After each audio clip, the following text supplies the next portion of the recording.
Hello again. Well, here's an interesting comment that one of the viewers of Western journalism had made on a post in regard to Flight 370, where I wrote, Flight 370 search just got a little more interesting. And here's what this viewer of that site wrote. Gabor Zolna, that's me, huh? Yeah, I know. And anyway, he went on to say, Gabor Zolna, I don't think, and that's really all he had to say, but he continued. He says, I don't think much of your conspiracy theory that the airplane was landed at Diego Garcia and is being held there by the U.S. government for who knows what reason. If indeed there was the seventh and final ping from the airplane that was detected by satellite communication indicating the airplane had landed, then please divulge your source for that information rather than play a mind game of hide and seek. And please refrain from that oh-so boring admonition to, quote, wake up America, end of quote. It is used so often in posts like yours, and as if to imply the poster is the only one who is quote-unquote awake, or concerned with the facts related to the story.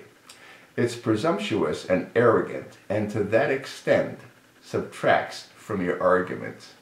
Well, let me just break this down if I can. As I said at the beginning of this, I don't think he's thinking. That's number one. As far as making certain admonitions, what am I supposed to do when the information that we receive is constantly different? What am I supposed to do? Can someone explain to me how a Boeing 777 can simply disappear with all of the satellite and with all of the radar installations pretty much all over the world, especially around a secure naval base in Diego Garcia in the Indian Ocean? Anyway, he goes on to say that he asks me to refrain from using the words wake up America. Well, first of all, it's my post. I can say what I like. If you don't like it, don't listen. Huh?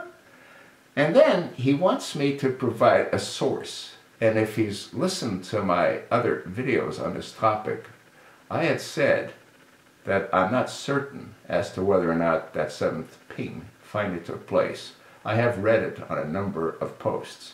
What I have asked is to see if the manufacturer of the engine, and there's conflict as to who the manufacturer is. Some posts say that it's Rolls-Royce. Some posts say that it's GE. Personally, I don't care. What I would like to hear from is an engineer from the manufacturer or from Boeing that can clearly and effectively provide the required information. Do those engines, in fact, send a shutdown ping? And as I said, I suspect that they very well might, because according to information we have received, which who knows how accurate it is, the engine does send out, or the engines do send out pings every 30 minutes, which to me makes perfect sense. And the reason that is as I have clearly stated, to make certain that the engines are working at maximum efficiency and do not require maintenance or replacement of components. If they do, those components are sent to the arriving airport. Why? Because plane manufacturers, as well as the airlines that fly those planes, don't want them parked on the ground for extended period of times. They don't make money sitting on the ground. Anyway, how many different stories have we heard about Flight 370? Remember when the government, our government, said that they found information on the captain's home computer system, his simulator?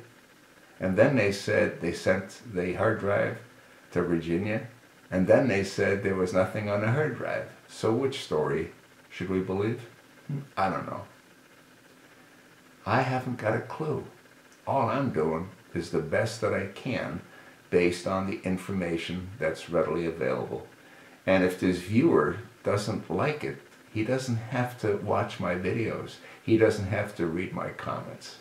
He can go to some other more informative site if that's what he feels like doing. Anyway, are we still kept in the dark about Flight 370? I think so. What do you think?